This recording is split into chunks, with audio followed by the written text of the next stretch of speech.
Tomb of Sand by Geetanjali Shree. Translated by Daisy Rockwell. 23. There was a time, they say, when all was fixed, and there was no zig, no zag. At least that's what they say. It's up to you and me to decide whether or not to believe it.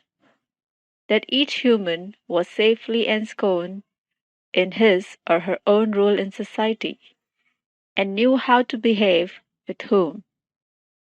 For example, a Japanese person knew at which angle to bow in greeting, and for how long to continue to bow, even after so and so had disappeared round the bend. An elder knew that one need only raise one's eyes before speaking to get a young person to jump up and carry out one's wishes. A tree knew that as soon as the first drop fell, the rains had come, and it was time to ripen the fruit and let it drop, etc. But now, all of nature is plagued with confusion. The time when the raindrop will fall is no longer fixed. Will it forget to come? Will it stay? Or will it come and close its eyes, and dozed and then forget to blink? We don't know. The tree will feel cheated and wonder where it's supposed to grow its fruit. The birds will hang suspended in the air, feeling cheated, wondering if the snow will melt over here or if it will already be dry over there. So where to fly? And many will die off in such moments of confusion. And neither snow nor rain will fall. Instead, it will be the birds that rain dead from the sky. The aubergine will forget it's an aubergine, and if you stick it with a needle, it will scream and turn into a pumpkin. The aubergine lacked the right genes, but now all the fruits and vegetables have lost their taste, and bananas taste like flour, spinach like acid. Even vegetables like lauki will shrivel up and have a dusty, rusty taste like something from a dunghill. That is nothing. It is clearly recognizable, and everything has become a topsy-turvy mishmash. All the other things will also turn into a topsy-turvy mishmashes. And then they won't know what came first, the chicken or the egg. Did the egg have any link to the chicken at all? Or the chicken to the rooster? Even that much is a blessing. But when a machine which prides itself in its precise mechanical qualities and thinks, we don't have that waywardness that humans have, where it's sometimes this, sometimes that. What we know, and we don't suffer from the disease of creativity that makes people say this today, that tomorrow. Even if its mechanical precision gets flawed, then what trick of fate might it be? The cell phone will tell you 1 minute, this number is out of service. Then the next, this number does not exist. And then, what do you know? The number works. So then, naturally, what has happened will happen. The jacking and hijacking of roles, the back-to-front related relationships. How does mankind soldier on, or animal kind, or lock, stock, and barrel kind? It's all gone missing with democracy nowadays. So that's it then? But no, it's not over yet. Leaf leads from leaf to leaf, as in a banana clump. And belief to belief. As mentioned above, the cells have got messed up in all the push-shove, the millions and billions of cells which bind the material world. Their placement was fixed. If this lot joins together, they make this shape, and this unit, and this entity. But the cells have been jostled too, and the accounting for the cells for the aubergine, pumpkin, lauki poison have got all discombobulated. What will they turn into if they get stuck together? They don't remember anymore. And there are chaotic, never-before-odd couplings. This with this and that with that. Speak of this, then this is the story. Blend these cells with those, then another story. The story belongs to these cells. And if you join some of these cells with those ones, you will get a different story. Join a belly with a back and get one story. A belly to a wall and get another. And peel the back away from the rest and you get another, and another, and another. At the last lunch, the cells of the collective were all gathered in one place, and the resulting unit was tasked with eat, drink, and be merry. Only the back was turned, alone and separate from all the parting parts, and apart from the entire family growing fat as from a swelling injection. The thought of throwing oneself into eat, drink, be merry recalls the back to a life which, no, no, no, more please. An attack on the turned away back, a bedlam for the torn and worn. This isn't just hee hee ha ha, it's hoo ha, it's bruha. Its sandpaper is the back, creating sand. She thinks into the sand, and the sand spreads further.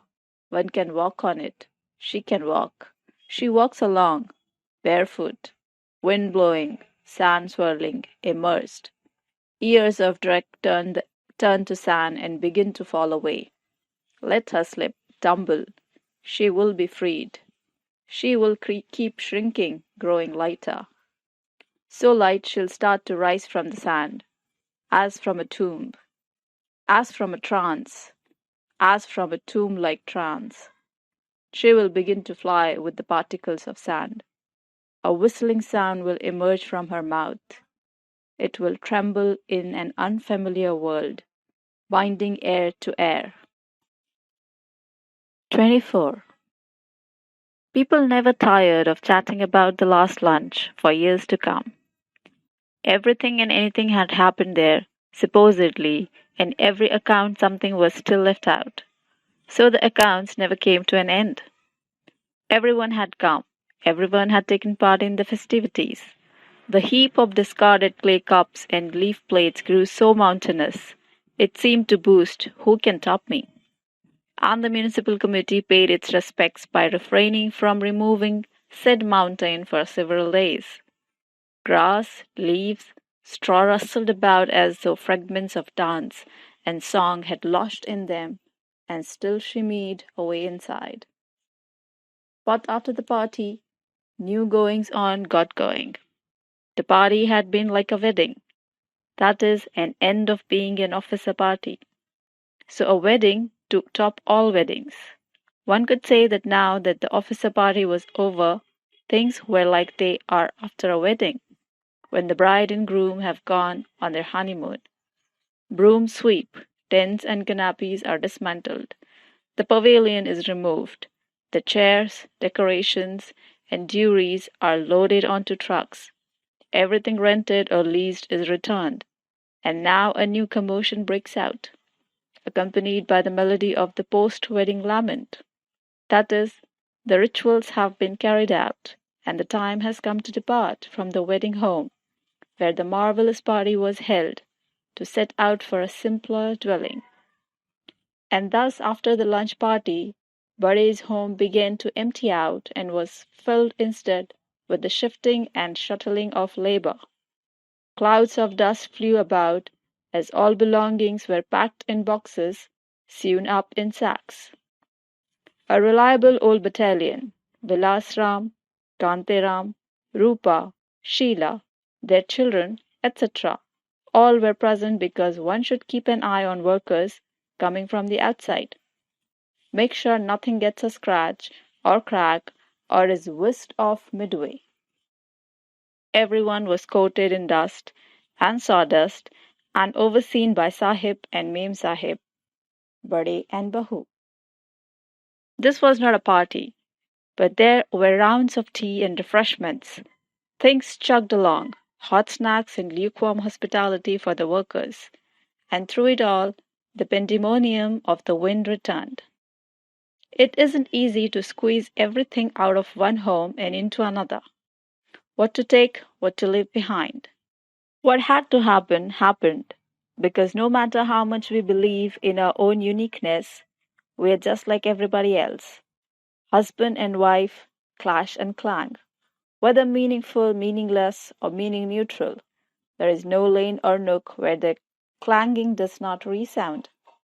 A painting and a framed photo, a leather seat called a poof, and a carved vase.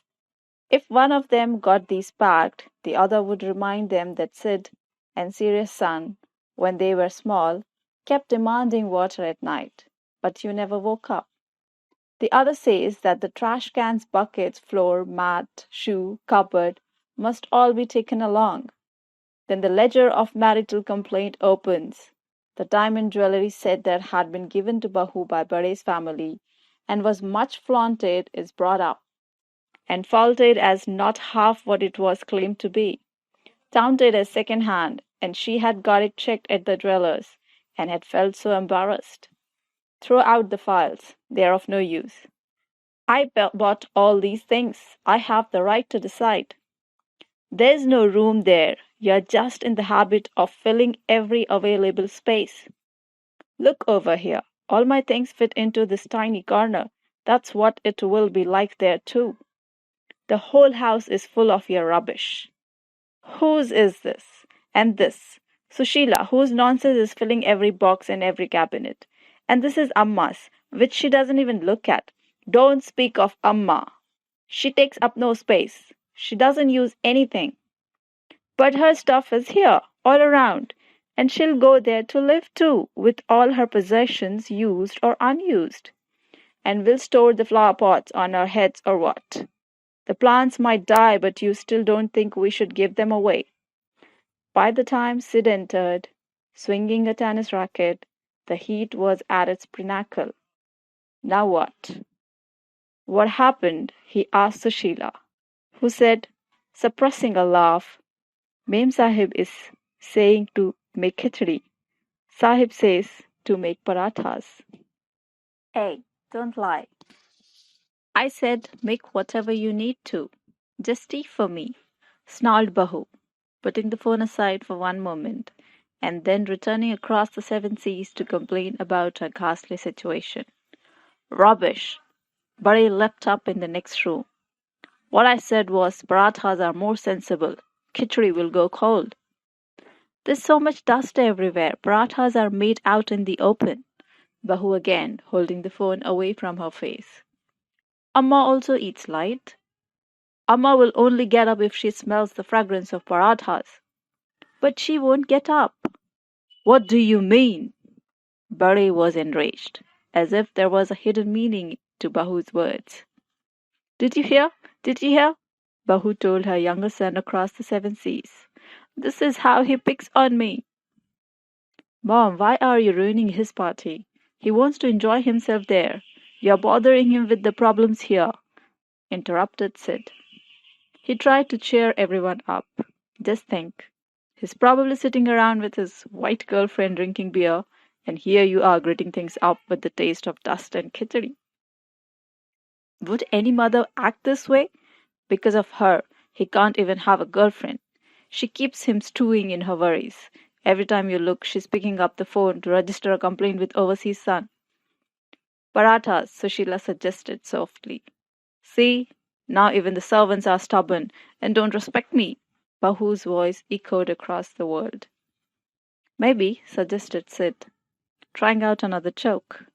My little brother has got himself a black girlfriend, or Chinese. Never, he tells me everything. Or a boyfriend? Sid teased further. Both parents looked startled. Did you clean the idols? Rebuked Bare. Change of subject. Only the one in Mataji's room is left. We'll pack her room last. We'll move them all then. Go, make tea. Man worships the idols he himself creates, but not those that God has made. This thought arose from someone's mind and swirled away in the dust. Sahib, we are out of tea. What are you mumbling, Kanteram? Have you taken down the curtains? Count the curtain rings and pack them up. Then get tea from the store. Bade glared, motioning towards Bahu. Bahu turned her face away, still holding the phone. Sid took out his wallet. That's why there's no respect. She won't even get the tea. I'm the one who gives money every day for everything. After lunch, I was the one who gave up the tips. I'm the one who is quietly filling her own kitty. I have my own account. I have no need to steal from you. You don't take 1 paisa from your own account. You just spend on yourself and guard all the rest. I buy the gifts for children. The shirts it is wearing, that seat cover of Ma's, that came from Australia. Why are you telling lie after lie? See how he talks? The thing I brought from the hospital to make the commode seat higher, that's what I'm talking about. Hospital stuff is all freebies. You two are like a pair of schoolboys. Hospital stuff is free. So what would you have spent on that? So will he give free things? No, he won't. I'm the one who gives free things. You menfolk think just because you spend on some of the big ostentatious necessities that everything is your doing. All the unscheduled expenses fall on my head, such as on your relatives who always show up at meal times. Ah, so yours don't. And their daily changing friends. Hide your stinginess, madam, at least for the sake of your reputation. Honey for Ma? Don't bring up Ma. Why not? I buy the honey because it's from your cousin's farm. So what? Amma and Amma who contributes everything here? Bade growled. You would know that. You're the one who makes her sign everything so you can invest her pension all over. Oh ho, the two of you. Mem Sahib, please take your tea. Dirty mind. Would Amma want her money to be wasted? She signs willingly. Her money has been put to good use. That land in Ghaziabad, the Noida flat, oh wonderful. Does she even have any idea where her money is going? It's all hers, all in her name. Like she'll use it. Well, come on, let's stay in her cottage in Shahupuri. It will be better than the pin-sized flat you're taking her to. If she wants to, that's where we'll go. And if she won't go, she'll give it to her grandchildren. I have nothing to do with it. And I don't get saris and jewelry purchased either by Amma or by my sons. Are, the two of you, Sid scolded. What do you mean? Say it openly. Forget it. Don't say anything. Don't bother. Don't do anything, intervened Overseas' son on the phone. He's saying don't do anything, said Bahu, to indicate that she was not alone. It's easy to sit all the way over there and be director. Plan a visit here and just come, suggested Overseas' son. He's saying leave everything and come to me, crowed Bahu victoriously. Well, go then. Then you'll see. Okay, behave. Everyone fell silent at Sid's voice. One of the laborers was conversing nearby. His words echoed in the silence. Lord Ram rambles into our hearts. That's why we call him Ram. He started on hearing his voice alone in the quiet and fell silent. And thus the journey towards retired life now underway. The couple raised such a ruckus that all the other din faded to silence. 25. Where do customs come from? Someone must have asked. From a sparrow came the terse reply, upon which an orator gave an entire speech on the subject. A synopsis is present here. In the medieval period, there was once a country with medieval jungles. The jungles covered the mountain slopes, and the fruiting and flowering vegetation bore such names as oak, beech, poplar, pine, chestnut, lime. Birds nested in the trees and jested with sparrows morning to evening. The forest echoed with cheerful cheepings and fond bondings and greetings of Ram Salam, Ram Salam. Among these, one sparrow came to be specially beloved and adored by all. The sun was so delighted by her that he would drop down a garland of flowers for her to sing on, sometimes bathing her in a fountain of golden rays, and sometimes he would just shine and twinkle and make merry with her. He felt so merry with her, and so delighted, that she became a fairy with red-tinted wings, because the colors of those who embrace melt into one another. Now the sparrow flounced about even more, and the towering trees shadowed her with affection, and when she boldly hopped about on their branches, waves the redness infused their leaves, and in some weather the trees were so dense with red foliage it seemed they were covered not with leaves but with cascades of scarlet flowers, and everything as far as the eye could see glowed red. Then a horseman rode in from far away. He beheld the scarlet hues. His muscles bulged. This excited his horse, who ran and tried to leap into the redness of the sun. The intoxication of the red forest thrilled them both. There was no limit to the horseman's ambitions, because he had money and a gun. First he made his home on the hill. He planted potatoes and lit a fire where potatoes roasted in their jackets, and men gathered round to sing and dance about the blaze. The red fairy of the red forest stared on wide-eyed. She, who had only known goodness and plenty of love, what did she know of fear and hate? She went hopping towards the festivities. Her eyes had grown larger than her entire body. What is a sparrow, anyway, besides two large eager eyes and a heap of feathers? What is that music playing and that dancing? She shrugged off the warnings of her elders, the trees, and the fragrant earth. The sun wished to warn her, but she retorted, "You, sir, are just red with envy." The horseman saw something flap up that looked like a butterfly. He saw that the flames of the fire had reddened from the fluttering of her wings. He realized this was the redness that had spread throughout the surrounding forest. It was his nature to get excited by the latest craze, and she was utterly delightful. The horseman was smitten. Such a lovely sparrow fairy. He got up and began to dance.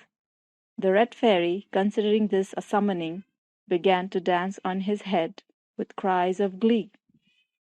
Then on his shoulder, then on his nose, then on his chest. The fire too began to dance and romp and pepper itself with the redness of the red fairy, leaping higher and higher to touch her. The festivities had reached their peak. "She'll burn," someone laughed. "She'll be tasty," joked another. The gun had also fallen in love. The horseman understood the gun's state of mind. He picked it up in his excitement and held it near the sparrow so they two could dance and sing together. Small as a robin, but pride sky high. At the touch of the gun the sparrow's hips swiveled all the more. "Oh, how well we make it dance," thought the gun, bursting with triumph. The group rollicked with such revelry that the gun made the fairy prance in the air, dance atop the bullet, and the whole forest was dumbfounded. We all know that sparrows wander about and boldly go where they will, all the world over. They build nests in people's homes, skip, hop, jump on human shoulders and near their feet.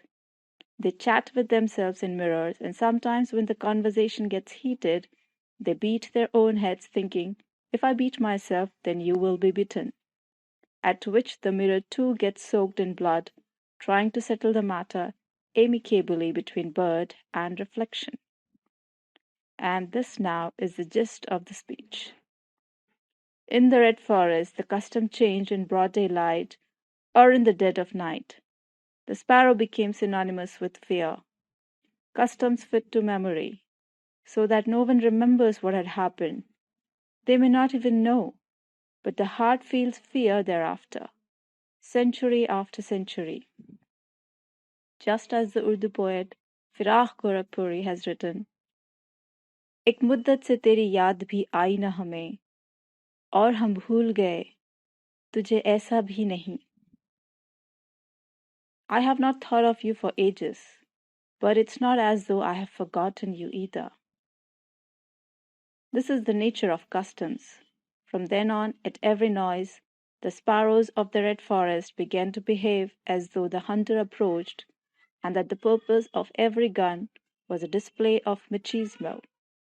They would quickly hide their faces in the bush.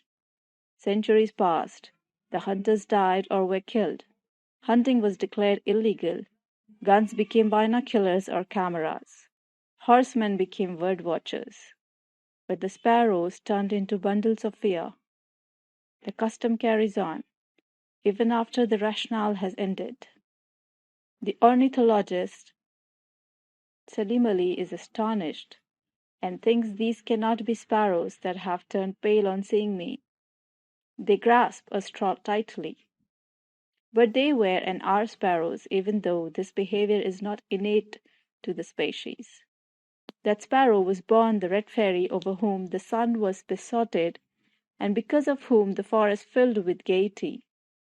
Now the sun only visits the forest upon much coaxing, sulking, and threats, and when he does, his light filters through the foliage, old, weak, faded. So customs are not the invention of the Almighty, are they? In short, declared the orator, the Almighty crafted them one way, the sun warmed them in another, and machismo then exploited them. Machismo is hidden in the layers of nearly every custom, and its repulsiveness make it no less macho, explained the orator. Joyousness grew fearful, and dance collapsed. Happiness faded, and from this texture the next generation was born, which does not know the reason for the mixture but has already acquired its nature. So nature became habit. Habit is custom. Thus ended the speech. Only the first time is there a spontaneous reaction. After that, it's all habit. Habit is just another word for repetition. Repetition becomes empty and meaningless, but it is also routine. If you hear a sound, then what do? You duck in fear. The sparrow of the red forest still continues this custom, but this is now her culture. These are the rules for her behavior. And truly, we are all of us like the sparrow. Our bowing, rising, fighting, loving, performing of rites and rituals are all born of habit and repetition. So whatever we do and however we do it, we are just enacting what has come down to us as custom, ritual, habit. Friendships, marriage, sarcasm, manners and bearing, speech, love life, rising, sitting, anxiety, sister-in-law, aunt, daughter-in-law, mother, elder son, his son. Today's program postponed as of now. Tomorrow we'll reconvene at the same time, when you will be presented with the next speech. Hey, shut up, speaker. Take away his mic. 6. The truth of the matter is this, that not all its facets are revealed at once. Some will never be known. The handover of the home and the resettling and dislocation of those who had gathered there proceeds apace. The faucet begins, an obstinate drip as if to gloat. You won't call the plumber right away, so I'll take it easy for a few days. The TV and hot water geyser throw in the towel as though they have divined they will be forced to move. So why slog on any more? We would really rather not bother. It's a new season, a change in the weather, but same as it was this time last year. It just went out to take the air in the intervening days, and now it's back. The spiders wander about, fretting that the optics around which they would spun their webs for all eternity are being pulled out from under them, and they rush about on their many feet pitter-patter, for fear of being dashed to the ground. This just proves it. They grumble to one another. No one has time for Gandhi nowadays, and no one even gives them a moment to complete this perceptive observation. And instead they too are taken out and flung roughly onto trucks. In other words, Not even the spiders have any idea what's going on. Or else you must be like Sid, who is not interested in gathering together meager shards of comprehension and pounding them into medals of valor and parading about with them pinned to his chest. Do what you must. Do it simply, but don't flaunt it. Be your emotions. Don't just perform them. Everyone has seen those sad sacks who weep in anguish, then secretly glance in the mirror to make sure they look properly anguished, pricking up their ears to ascertain if their weeping sounds miserable enough, and then their noggins start nodding with excitement over their own behavior. So they must raise an unseen hand to restrain the bold old bean to ensure it doesn't exhibit the wrong emotion. So, does that mean beauty is beauty only when it's unaware of its own charms? Because if it begins to gaze upon itself, the dense eyebrows lose their allure, the delicate bones lose their fineness. Thus, the poets and fakirs have said that beauty lies not in the traditional head to toe outer manifestations, nor does feeling reside in the desire to experience a sensation, nor aesthetics in art that is merely technically proficient. Rather, it lies in the spark, even if mishappen, that resides in the soul which is innocent and not preening, like Sid's, but even more gaily unassuming. So our Sid would arrive, singing, Granny, chill, chill, and seeing so many years of everyone's lives packed into lorries and tempos, take out his wallet at his parents' bickering and covers unexpected expenses, saying what must be said whether grand or bland, and does none of this in a way that draws attention to himself. As the house is emptied, what dances happily is dust, sneaks in wherever it wishes, collects in thick layers wherever it wants, so thick you could write in it, rains down upon faces where it rains in glory, but still being swept from Ma's room and kept far from the gods. Aside from these two parties, Ma and the gods, all else is unsettled these days. Eating, drinking, standing, sitting. The khichdi versus paratha battle swiftly tilts from custom to habit into tradition. On this day, there's a cricket match under the auspices of the American Centre. First of all, they were getting Americans to play cricket. Second, America is America, where Lakshmi has run off to, casting aside all the prayers and worship of her home country. So Sid and his team were flying high. Breakfast, make it snappy. He bathed and rushed into the kitchen like a whirlwind. Gotta jet! But here was Sushila, praying to Mother Kali, head bowed, offering hibiscus flowers. Sid paused 2 seconds, then whirled like a spinning wheel towards the open door to call for Kanteram. He had only just opened his mouth when Kante's prayerful voice wafted towards him from the servants' quarters, intoning a Sanskrit prayer. jvālā mrṛtyu gramsheṣāsur sudanam triśūlam pātu dhīre bhadrakālī namostute. Damn it, he's probably standing on one foot right now, and by the time he finishes his puja, he'll be standing on his head in the Shirshasana pose. And if I ask Leelavati to give me a quick snack, she will show me her swollen feet and say, Bayaji, look how painful it is. I can't walk even one step. I'm tied to this bed. So, Mom, howled Sid, at which Bade emerged, freshly bathed, with a large copper dish full of Ganga water, a towel wrapped around his waist, and ran into him on his way to the Tulsi altar. He would come outside to pour the water on the Tulsi and the Surya. He gestured to his eldest son, over there. Bahu stood in the corner of the lawn, under the peepal tree, bowing before the red threads tied about the trunk. Mom, Sid began, but swallowed his words with the swiftness of a sportsman when he saw that his mom's eyes were closed and that she was chanting. She would come outside after completing her early morning puja at the inside shrine. She wore a brocade-bordered silk shawl from Vaishno Devi over her head, and held up the copper puja tray adorned with flowers, pedas, a clay lamp, water, and incense. Sid came to a standstill. Then he began to walk along beside her.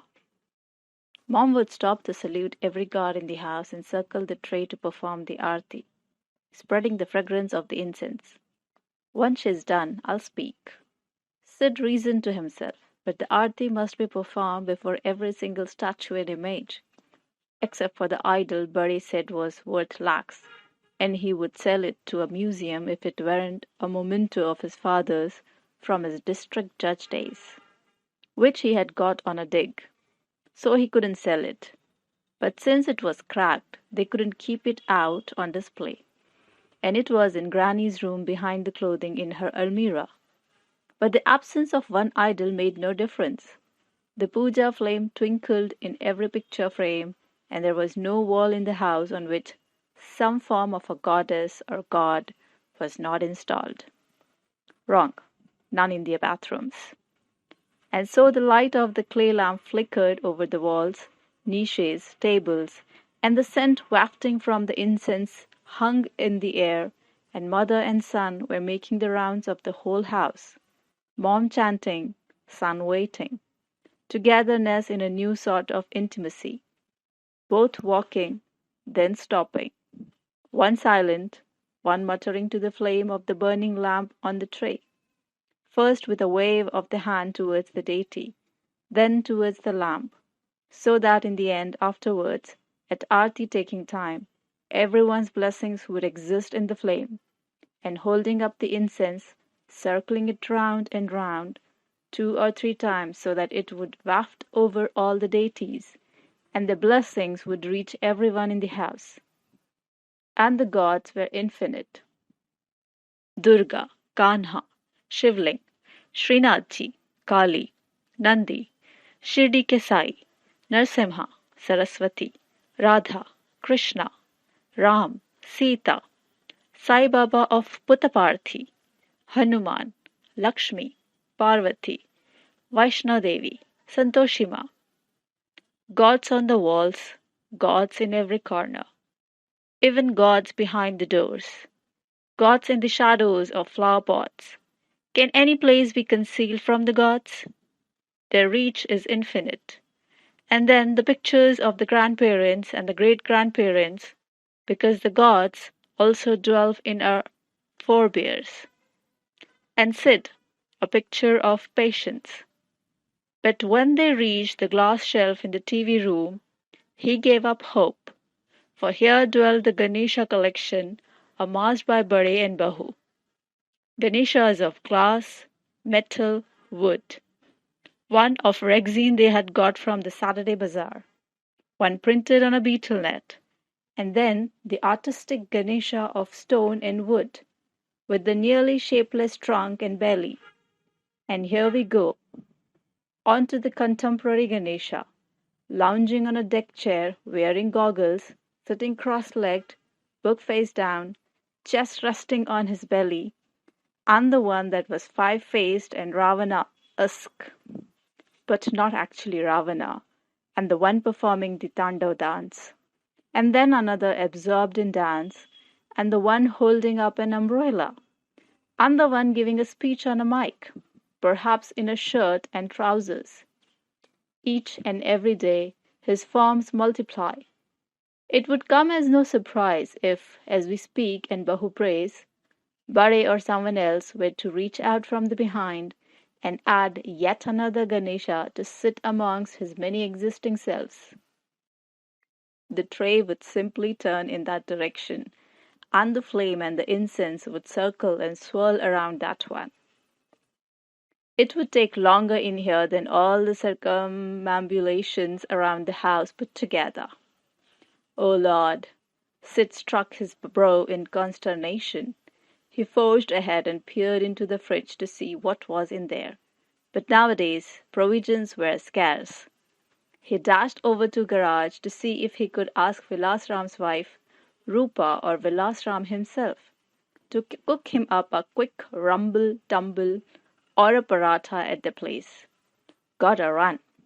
But before he would even made it there, both appeared before him, ringing the bells for their prayer group Om Jai Jagdish Hare, Swami Jai Jagdish Hare, Bhaktjano ke sankat pal mein dur kare, all praying for help to put an end to their problems. But my problem is not ending. Proof that I am no devotee. Sid must have thought with annoyance. Time to put an end to all this and do some stomach puja instead.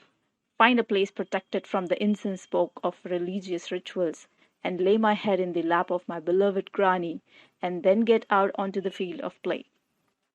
So he picked up an apple, went in, not to ask for rumble-tumble, but to say, "Oh, chill, granny, let's boogie-woogie," and was caught off guard at what confronted him. Uh-oh, what if the whole gods and goddesses thing is going down in here too?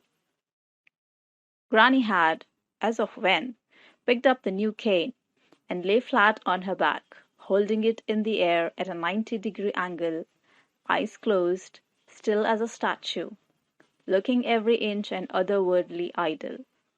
Cane straight in the air. But before Sid could laugh, make a joke, a voice emanated from her direction.